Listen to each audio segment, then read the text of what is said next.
My dad took me flying when I was 7 years old. From that point, I was hooked and I knew I wanted to be a fighter pilot. Originally, I wanted to be an Air Force pilot, but then he showed me an F-18 landing on an aircraft carrier and I said, that looks harder and I want to do that. So I made it a mission at that point to go to the Naval Academy, and everything I did in junior high and high school was to get into the Naval Academy.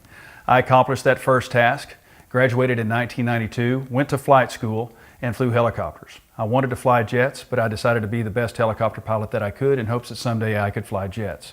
I put in for a jet transition in 1997, achieved that transition, one of the very few who did, and went back to training to fly jets.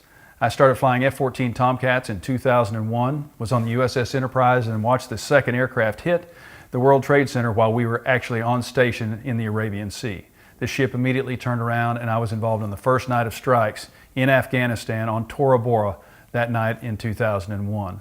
From there I went on to fly Super Hornets and was involved in the first couple of weeks of airstrikes in Iraq. I did a tour on the ground with SEAL Team 5 as a Joint Terminal Attack Controller in 2006 and 2007 in Fallujah and Ramadi, Iraq.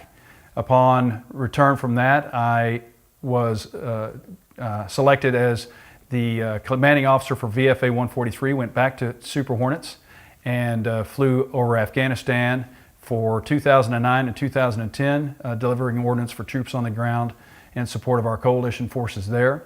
After that, I was the air boss on the USS Ronald Reagan, a very rewarding job, and retired out of that.